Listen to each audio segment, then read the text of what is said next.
Welcome to She Blaze, where we're bringing you cannabis culture from a woman's point of view. And as always, here to elevate the cannabis industry. I'm one of your hosts, Ice Dawson, Cannabis Socialite. She Blaze. And I am Dasheeda Dawson, the WeedHead. Hi, sis.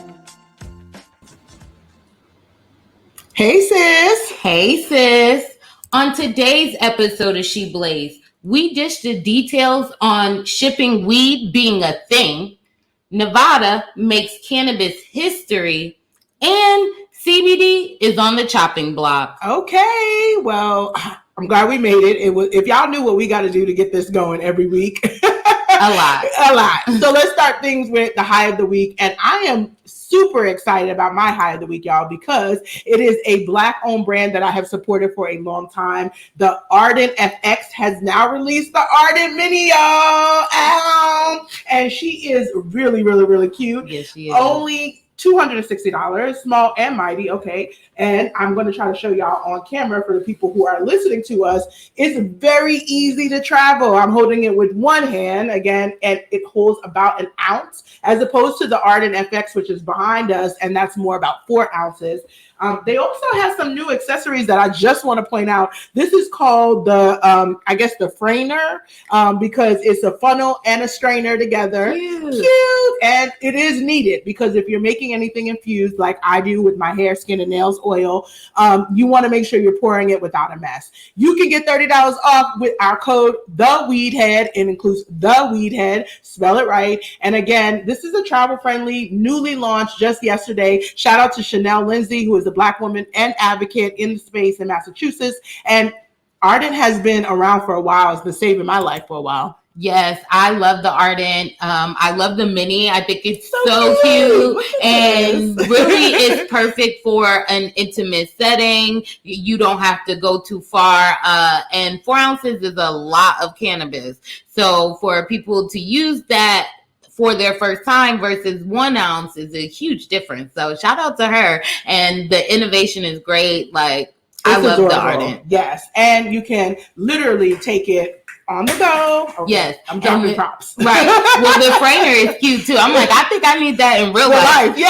Exactly. I'm like, can we but you can buy the accessories separate from the actual Ardent. And so that's the other cool part. Yeah. But this is her listening to the consumers because we've been talking about it. Yes. And when you are, especially like us, people who use it all the time, and we can give feedback and say, hey, it's hard to carry, it's hard to pour, and they listened. Yes. Okay. Well, that's exciting. Let's get into my high of the week, which is an event that's coming up on Friday. The Cannademix series is doing Restored to the Shore in Atlantic City, and you will see your girls here. Dasheeda will be there with the book, How to Succeed in the Cannabis Industry, and I'll be, helping as well. So I really want to shout that out. You are hilarious. This from the secret sauce behind the boss, right? Yes. So she's making sure we actually go on as planned. Right. And as planned is on Friday, 12 p.m. to 8 p.m. So it gives you all of Friday to get through, see all the exhibitors there, hear some really needed conversation and community building. And I really love it too, because New Jersey, Atlantic City area has been interested in cannabis from the door. Actually, you're right. From the door. Very much so. From We've done a couple Pool. conferences down there as well. Yes. Also, people don't understand that behind the casinos is a low-income community, multiple low-income communities, primarily minority ones. And so this is an opportunity for that city to also turn this into some income that can go into those communities. Yes. Yeah. I can't wait to taste some ocean grown. So get some cultivators out there, okay? I'm sure there are some already, but they need to be at this Cannademix event. Yes. So see y'all Friday. Yay. And let's get right into this tea. And since we're talking about Atlantic City, let's just talk about New Jersey. Last week, if y'all was listening, or the last episode, child, I had a heart attack on camera. That's true. You really was like lost. I felt like I had real tears to my eyes because it felt like in the moment of like cannabis legalizing being this thing, and then y'all are just like that restrictive on product. It was just like, I was like, oh my God, so they can't experience honey THC or honey 1-to-1. You know, if you like tea, if you're somebody that doesn't want to smoke, and maybe you can have a lozenge, but what if you want to sip it? Right, I don't know. Exactly. So what Ice is talking about is I revealed, and so this is not really a regulatory update, if you will, but more a reminder that at some point when New Jersey legalized, the regulations initially came out, and it is without edibles. They're not allowed to sell edibles in the market. And edibles represent a lot of different things. And I think people don't understand that a gummy, the number one selling edible, is an edible. Right. Technically, even pills, because the way they're being processed and your body metabolized is really also an edible. Hopefully the pill is further broken down in a way that allows it to process faster. But to your point, there's so many things that, you know, it's in people's coffees. You got the honey, right. You got the condiments. Right. You do have people that this is the only way that they're going to be able to really get the benefit of cannabis relief. And there's a reason why Flintstones moved all their products to gummies for vitamins. Right. Okay. So, and so I think this is a real mistake. I think when we look at the market on the mature markets, edibles represent a lot. It's the beverages too, right? Yeah. Like we've talked in the past about beverages that are very much small micro doses, are meant to replace the wine cooler or a wine or beer, and those are not allowed either. So sad to hear, but I'm glad to hear. As I found out about this, I also found out that they basically are releasing regulations saying that, you know, cannabis shouldn't be included in these drug-free work policies. Mm-hmm. Like, you know, employers shouldn't get fired because they're using cannabis off the clock, right? We're calling it, they call it lawful off-duty use.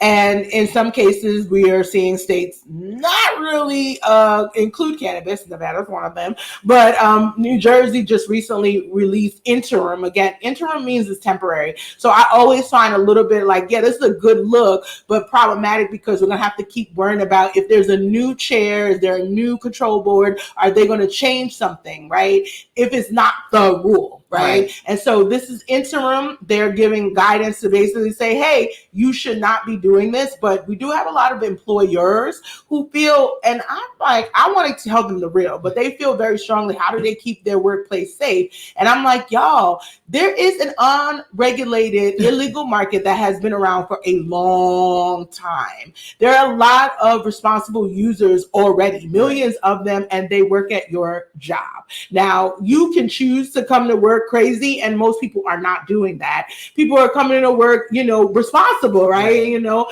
but you cannot use a metabolite that can stay in my system for 30 days to determine if I'm impaired right that second. And that's really what this is about. They cannot do that. We don't have the science for that. Right. And I think it's definitely, well, that's what happens when the government just does not know science. You know, they're not making any rules around science. And I really just feel like it's definitely hard for you to determine when somebody used cannabis. And to your point, it's been around for how long and you didn't know? It's like they just got an epiphany when it legalized. Like, oh my God, people use cannabis at work. It's like, what? Or people at work use cannabis when they are off duty. The same way they're drinking their wine, the same way that they may do other things. I think having a drug-free workplace simply means that you want people to be their best self at the workplace. Even calling it drug-free is a little bit like, I got to work on your branding, because you got plenty of people at your job on Xanax.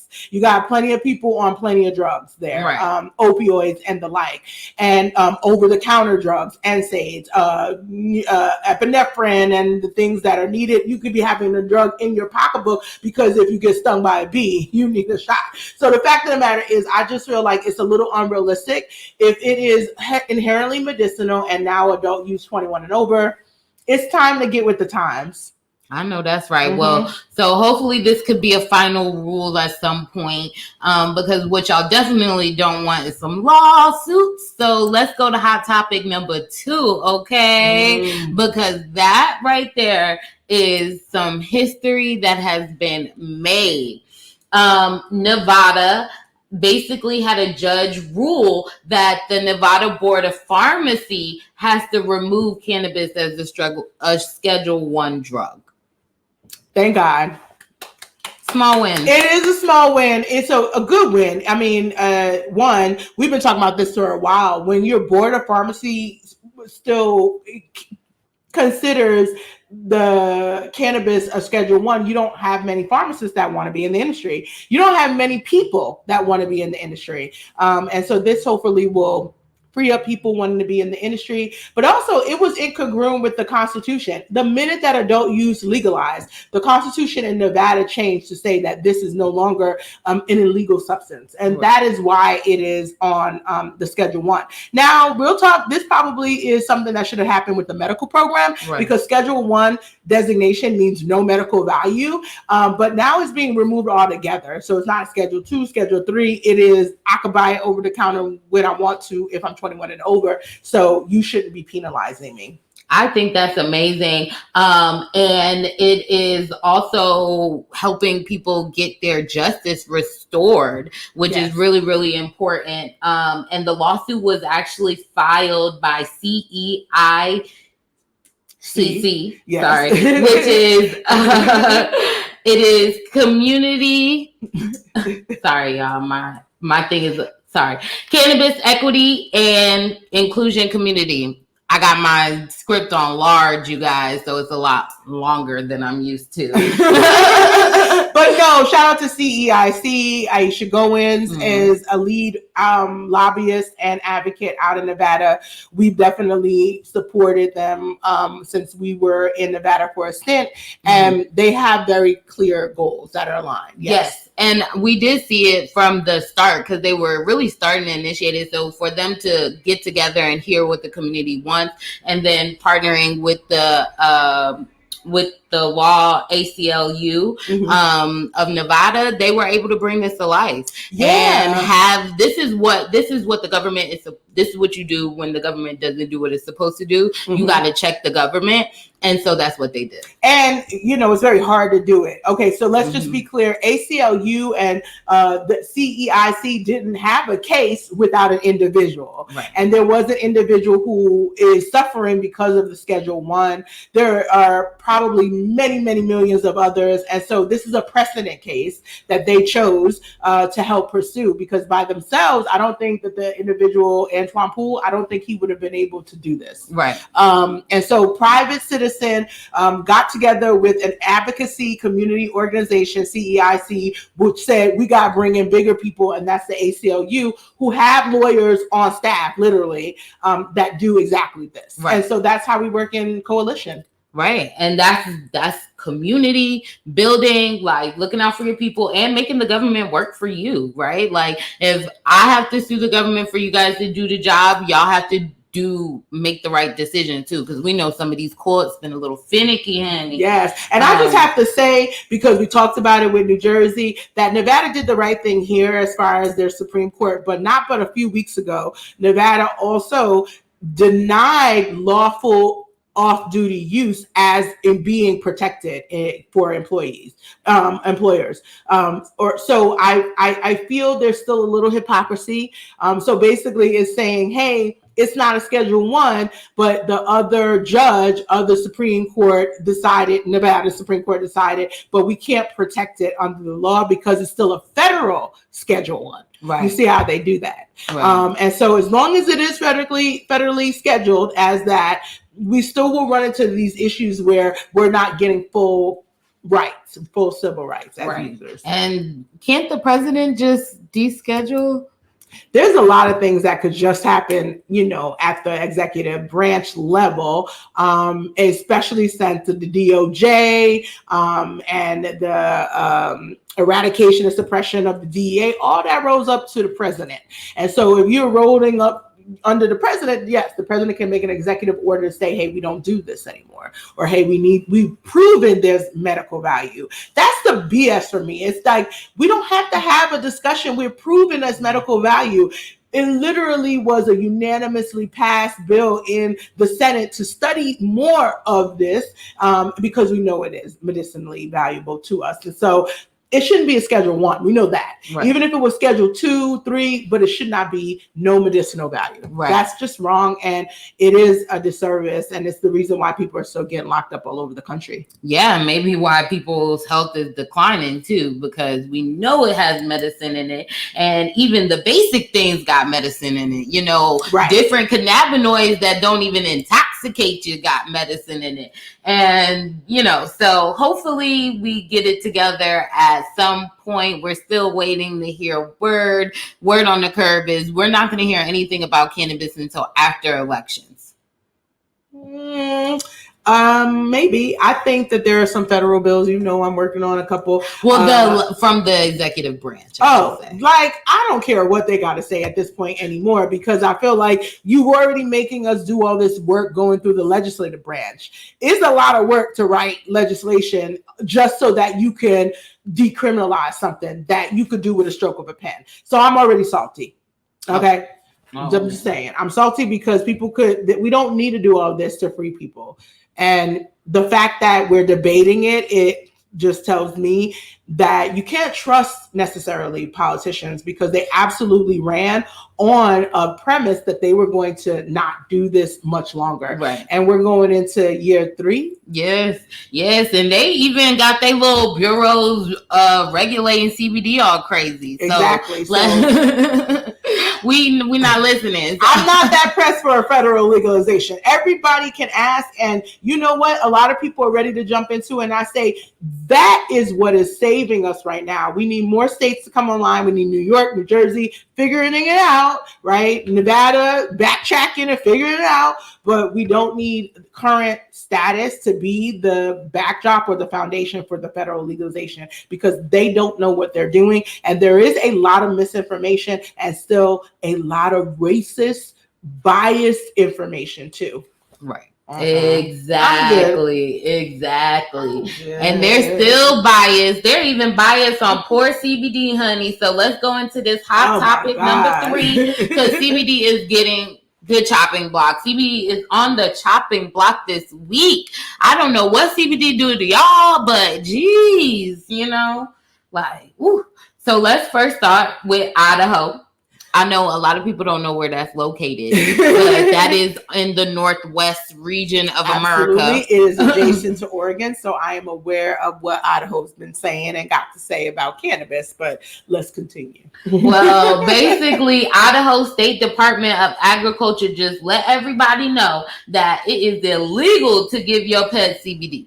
Okay, you cannot sell CBD or anything as far as with pets in the state of Idaho starting November 1st. So, you know, y'all better hurry up and empty out your shelves because they're just not interested. I think that's sad. I mean, you know how I feel about pets, right? First of all, one, they have an endocannabinoid system too. And in fact, I was talking to veterans this week at the Cannabis Science Conference, their endocannabinome and how it impacts across the back area for them is apparently a lot larger even than that of humans. Which then it doesn't surprise me, as you know, I added a chapter about pets in our book, How to Succeed in the Cannabis Industry. And that's because I have my own personal experience with our family dog, Tonka. Tonka had mast cell disease. Right. Tonka was only given 6 months to live. They were saying, put Tonka down. How about we put Tonka on a very, very potent CBD regimen, and Tonka lived another 4 years. Right. And he was already old. Did it eliminate the mast cell all the way? Absolutely not. But it certainly stopped the inflammation to the point where he was coughing and passing out. Right. Literally pass out, fall out. Right. And so we were able to extend time. 4 years with a dog is like having another 28 years with the dog because of the 7 years dog lives kind of thing. And so what I will say is that this is another civil rights taken away. You care about your pet, and the same way you want to care about what you put in your body, a lot of people care about what they put in their pet family members' bodies. And a lot of pets, especially ones living in a city, need CBD for anxiety. You know, and not just pets. If it's Idaho, y'all probably got more than plants. Y'all probably got a pet fox, a pet raccoon, pet cow, pet horse. So it's animals in general. Yes, you're right. And in fact, I think if we were introducing hemp back into the diet of our livestock, we would be doing a lot better ourselves, because that is what was the case in the 1800s. Like, we used to have it as part of our diet pretty regularly. But this is sad. Idaho doesn't surprise me though, because they already done said on the record they are not legalizing marijuana, high THC cannabis, until the government says they need to legalize. And by the government, they mean the federal government, honey, because they are not doing it. It sounds like Idaho just want to keep locking y'all up, child, okay? Because they about to get smushed a little bit. So, you know. I think Idaho is, like you said, missing out on the money, right? They definitely need to work on that. Most people are coming across the border into Oregon to get their cannabis. They could probably barely afford it, because it is like the 13th state for how, like, being the poorest of household median income. So that means that they need some jobs picking some hemp. Okay, they need some jobs cultivating some cannabis, manufacturing some hemp, manufacturing cannabis, producing products, because that's what you could do with a lot of hemp. And a matter of fact, if you think about it, if this was to legalize federally, there's an opportunity to become a manufacturing center. They have a lot of land, but they're very, very very, like, to an extent it's almost like ridiculous. Well, you know, I definitely have some thoughts about that right there. They were the last to implement all kinds of CBD stuff, but they might just be taking the lead from the FDA, okay? Because according to the FDA, honey, they was talking about, it is illegal for you to sell CBD products for animals. It is because, and this is the little bit of information why they gave it to us. Because cannabinoids might be unsafe for animals in the food supply.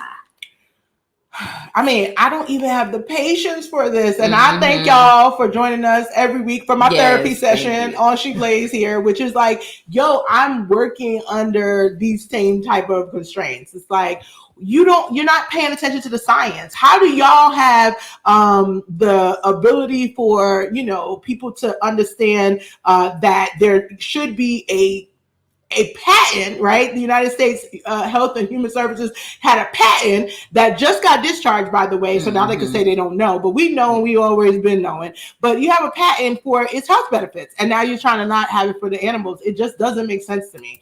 I definitely feel like people need to work on more and more just correcting the government on the truth. Well, I guess my question is, what data are they looking for to determine whether it's safe or unsafe to even do that? Because I feel like I buy a lot of products in the store that says not FDA approved. Oh, yeah. I mean, they're not looking at any data, really. I think it's really about no one's come through with the FDA approved study to say it's safe, and cannabinoids are not what we call generally regarded as safe, or GRAS. When you are generally regarded as safe, like water, for example, although we are learning from Mississippi and Michigan, and even in the projects of New York City, so where all the black water is not necessarily generally regarded as safe, but I digress. But yeah, that GRAS number is assigned to molecules and chemicals that are regarded as safe, and cannabinoids are not that. It will require the FDA actually making some study. So this is a sweeping recommendation based on fear.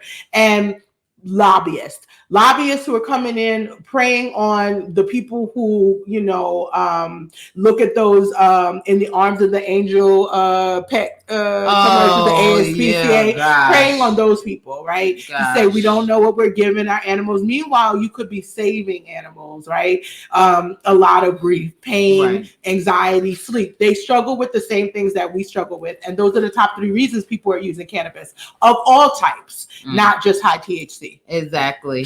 Well, that's very unfortunate for the animals, very unfortunate for the FDA, but still coming out of the federal government is the Department of Defense saying that you can't use any type of CBD, even if you want CBD topicals, okay? You want to put it on your skin. If you can't even use CBD infused hand sanitizer, whatever that means, because it could compromise the military readiness.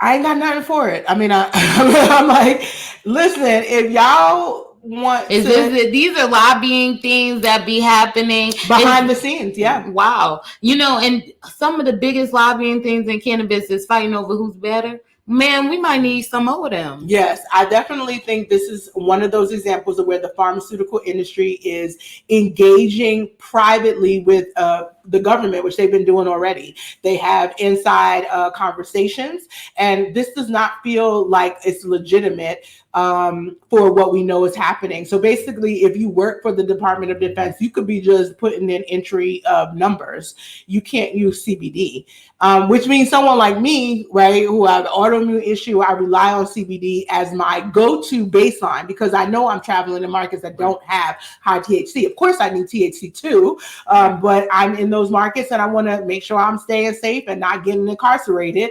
unnecessarily. And so I use CBD. And that is what I feel is the human rights issue. I have a right to use the medicine that is best for me. And if you're already struggling with opioid crisis, how is it that because I choose to work for the federal government, in this case, the Department of Defense, that I don't get to take care of myself and my body and what I need because you are fearful because you don't know and you're not willing to research? Well, what the hell is some CBD hand sanitizer or hemp seed hand sanitizer gonna do to you, child? I don't know how it don't make you ready, but whatever it is fear-based and is being pushed by people who do not want CBD to continue its proliferation. CBD alone, by itself, we're not even talking about all the other cannabinoids. CBD alone is a market disruptor to the tune of $500 million easy on just anxiety, pain, and sleep. Okay. I keep talking about those three things because those three things really are the main reason we even take drugs today. Mm-hmm. And so if you know that one cannabinoid, not even well done, not even high of potency, can interfere with going to the closet for your Xanax or going to the thing for your opioid, of course, the people who make those drugs are going to be like, no, we don't want that. Even if it's just a hand sanitizer, we don't want it, period. And this is just step 1 or 20, really, because they've been doing this forever. Honey, they got some hood science going on up in there. Don't claim the hood. That's called bro science. That's bro science, but I'm just saying that's some ghetto science, okay? Trailer science, maybe, whatever, like not even real science okay? Coming out of here. But this is our government, okay? They have better science cooking crack. So I just don't know how they don't understand why CBD hand sanitizer is not going to do nothing that bad, okay? Except make your hands not dry as hell when you put on hand sanitizer, partner. For the people who do not watch us and only listen to her, us, if you could see my face when she said they do better cooking crack, because the truth is the crack epidemic, we do know epidemic in quotes that the data they were telling us wasn't real and the government was perpetuating a story and they themselves were the primary reason these things were in our communities. So you're right, they can't cook crack better than what they got with the CBD. That's all I'm saying. I don't know. So they're definitely willing to give us crack, but they will not give us CBD. This is crazy, but it is the world we live in, and it's something that I'm constantly stressed out about because I see it happening. I'm in some of the rooms and I get to stand up and say, no, that ain't right, but it is prevalent and it is something that we have to compete against.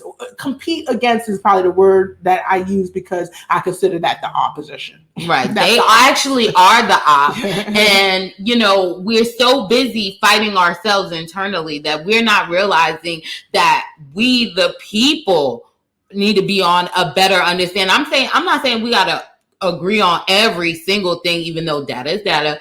We don't have to agree on every single thing, but we got to agree to disagree enough to push forward and beat the opposition. But instead, we fight each other, and they may not want our stuff in their different groups and industries, but they sure do want us to be able to sue each other in the court of law, honey. Oh my goodness. And so Oregon has a base company. It's a cannabis-based company out of Oregon called Northwest Natural Goods. And they got a lawsuit against cannabis growth. Yep. And Oregon is really known, this Northwest Natural Goods I don't really know them as that name. I actually just know them as Wild. That's why I was struggling so hard, which, you know, they got building blocks of companies with this cannabis things. And so Wild, the brand, which is what you find in the stores, they have a CBD brand, and they are real upset about what's happening with their CBD brand. So they have put Canopy Growth in a lawsuit for their Martha Stewart's brand. Yes, honey, that's why it's hot tea, because you know Martha Stewart is the old lady of cannabis. Like everybody reference Martha Stewart as somebody using cannabis, and so her having a CBD store and all her connections in mainstream, though that's a hard to compete for when you are a mom and pop type of company coming out of state that, I mean, or okay, but no shade when she's right. Okay. no shade, y'all, no shade. Well, more about the lawsuit is that basically Canopy Growth, you know, they be buying everything, child. So they was trying to buy the Wild company, and so they revealed all these things. They were partnering, looking at brands to make CBD come alive, and then, like always happens in cannabis, it just went away. It did not work out for whatever reason. And a year later, okay, they had their Martha Stewart CBD brand.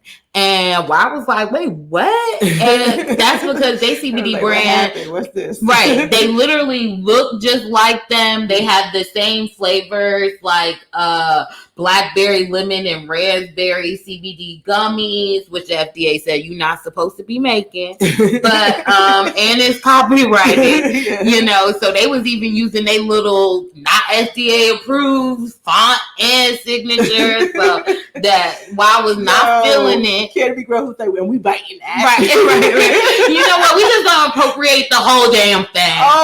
OMG. And so basically, they were trying to get into Vitamin Shop. True tea, y'all.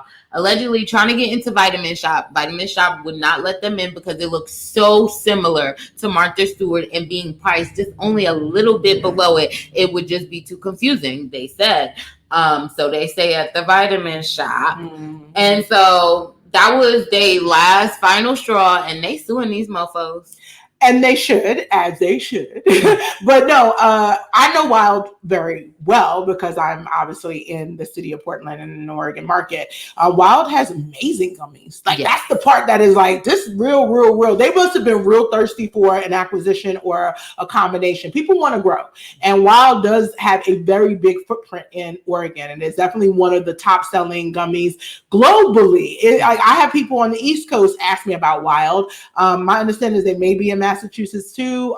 So they're a multi-state brand, but they primarily are out of Oregon. And when you go to a Whole Foods in Oregon, you're going to see their Wild CBD. And they're amazing. And yes, that blackberry lemon is amazing. And they have really good efficacy. It is vegan. It's all the things that you want to have in a good gummy. And so I want to give them props to that. But what I will say is shame on them for not going into this Canopy Growth conversation with proper NDAs and non-competes, because you might be thirsty for that acquisition or thirsty for that injection of money. And so you're sharing what your best practices are. And God knows Canopy Growth don't got no best practices to share with anybody other than how to buy another company. And so what I understand happened here is that Canopy Growth did not go through with this for whatever reason. And I'm sure it probably had to do with terms that Wild was not necessarily willing to take on, because they like to be the Goliath here and stomp on people a bit. They said, you know what, we're going to get with a brand. And they basically bit everything and threw it under the brand. And yes, they do have a benefit because everybody knows Martha Stewart.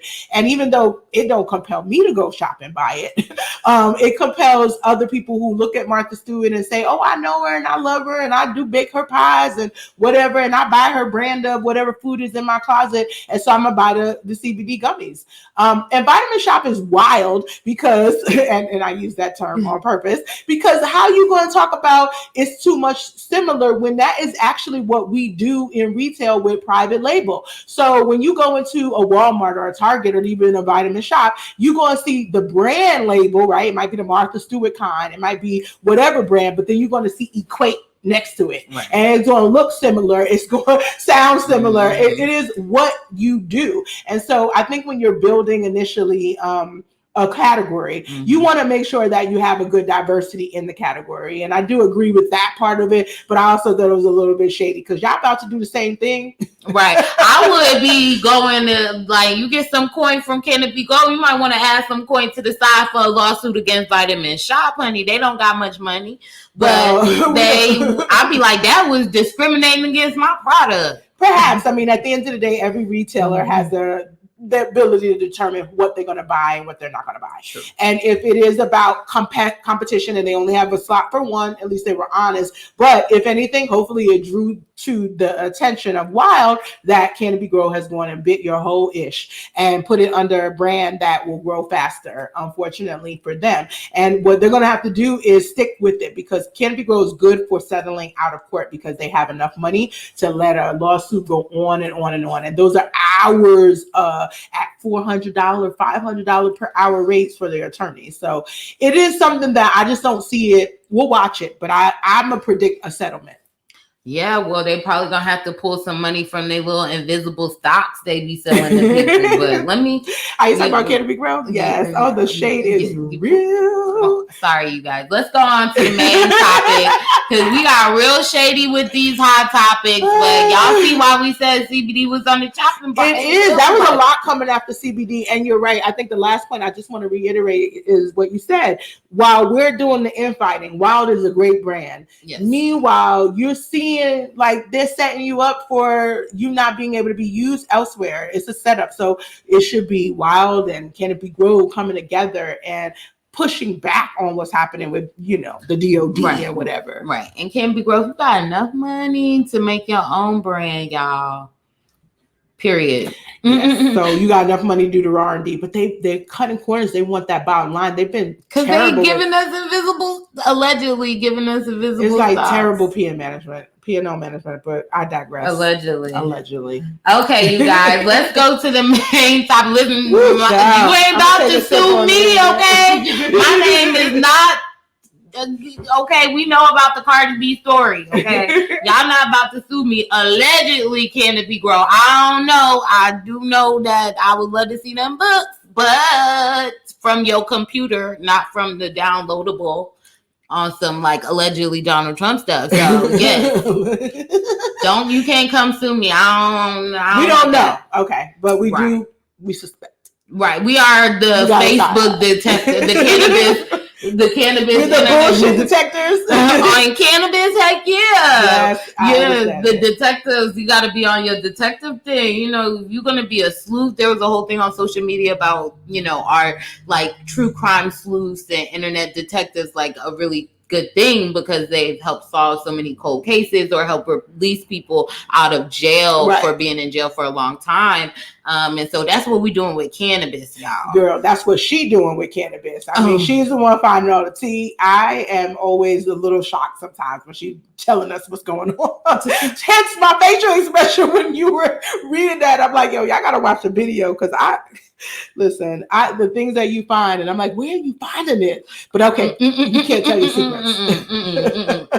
You can't reveal secrets, but what we can do is help make our industry better. So we're going to lighten the mood with our main topic, talking about this really impressive and like unheard of, unthinkable thing that's like dropped this week in the cannabis industry. Yes.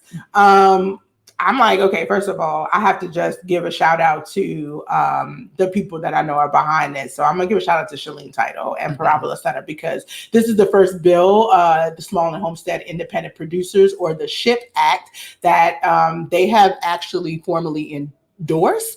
And when you endorse a bill, it is a big deal. But also, that means she's probably working behind the scenes to make sure that the bill looks the way we need it to look. And gotta love New York for your background.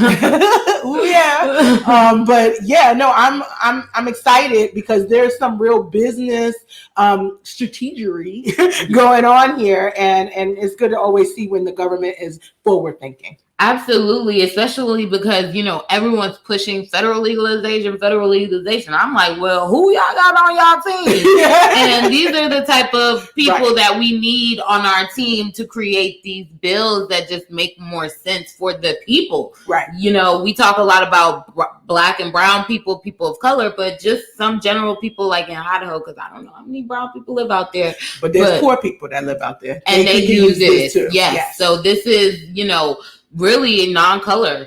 And so it was introduced this week, and basically it's about allowing small growers, small farmers to ship directly to the consumer, directly to the person in state or even out of state that has a legal market. Yep. And this is at the federal level, you guys, and it is for traditional postal service and private services as well. Mm-hmm. So it's really exciting to hear this because things like Wild would be able to actually ship me the gummies that I love from them directly, with the THC, right? With the THC, or put it on my subscription plan because we love those. So like my mind just blew when I started hearing about some of these things. Yes, I think it's the first step. I mean, I don't know if this bill is specifically for manufacturers like Wild. However, when you think about the fact that they are cultivating the cannabis flower, whether it's hemp flower or high THC, that flower can now be shipped. The idea is that whatever they produce, they can now get it to people. I loved it. Yes. And it's for small cultivators. So sorry, big Goliaths, you're not welcome. But, it is for something around 22,000 square feet in a greenhouse, outdoor space. Mm-hmm. So that's really cool to hear because we hear a lot about different licenses here, and we're hearing a lot about micro business. And so these are the people that essentially use those type of small spaces the most. Yes, absolutely. And a micro business is not necessarily not going to be a profitable, good, long business. I think people also really just automatically think that they're going to be multi-billionaires. And the truth of the matter is it's okay to be thousandaires, especially if you're starting there and you leave something that you can pass on to your kids. But more and more, whether it's produce and hair products, more and more this direct-to-consumer model is actually a big deal. And it is really helpful for any small producer, any industry to get to the customer that really wants to shop them. Yes. And I mean, I'm really excited. I think it's going to be really cool for this tri-state area, and allow for more money to come within the community. Definitely. Which is why I think it's so important that people at least understand, even though the bill was introduced, like I got a lot of questions. What is direct to consumer? Why is that important? And is it really going to help? And so I think I really wanted to make sure we are breaking down the direct to consumer model and why that's important for just small businesses in general, not just the small farmers and cultivators in the cannabis space, but this is a model that works for businesses that are small, period. Well, let me ask you a question. I thought you may have talked to me about something that happened with small farmers outside of cannabis, with them having to kind of go through these hoops to be able to send their stuff as well. Yes. So this is something that is really replicating a model that has been working with small farmers. Like now there are ways like you could go in as a collective and you pay your money and you are directly connected with Black and brown farmers, indigenous farmers that are going to make or have the food produce that you want. They're going to ship it to you directly. Mm-hmm. You can do it one-on-one. So if you have your favorite farmer that's making the oranges that you love out in Florida and you want to buy it directly from them, there are means now that before what were not the case. I mean, there is big agriculture, right? So big everything exists in the United States because capitalism is king. And even though we don't have an official monarch, clearly capitalism is the king ruling the United States of America at the moment. And so that's what impacts small businesses. Is like all of the money is what is talking. And so small farmers have seen a lot more positive impact from being able to go direct to consumer. And I'm gonna be real, when I talk about the way I shop for cannabis and what I need, I'm not listen, I don't want Walmart weed. I'm going to say that already. I don't want Walmart anything. I mean, I don't even really want Target weed, and I love Target, right? So what I mean is I don't really want mass weed. I will buy it as a foundation, like certain strains or cultivars. But when it comes to my ailments, I want diversity in the strains. I want to be able to get unique and very exoticals, as you would say. And sometimes you got to go right to the farmer or the cultivator to do that. Also, sometimes you run out of stuff in a regular retail space. And so as a patient, I ain't trying to run out. And so if I can get someone who's cultivating something that works for me and I can get it directly shipped to me, I'm a shop like that. I agree. You know, we go to all markets and we have shop every market in this country. And I would have to agree with a lot of dispensaries house a lot of the same cannabis. You know, a lot of the cultivation sites are growing the same seeds. Yep. If it is a seed that won the Cannabis Cup the harvest before, guarantee you it is flooded the dispensary. So it's not that much diversity when you are buying these things. So being able to get something really like niche for that craft, they are actually a great grower and cultivator and stuff like that. And I feel like there is definitely not enough diversity with the plants. Okay, like no. And here's the thing: we don't even know what cannabis looks like between 0.3% THC and, like, I would say the lowest I've seen is maybe 12 or 13%. But there's a whole spectrum that we don't cultivate too. And technically, it is marijuana, and technically, we do need federal legalization for that to happen.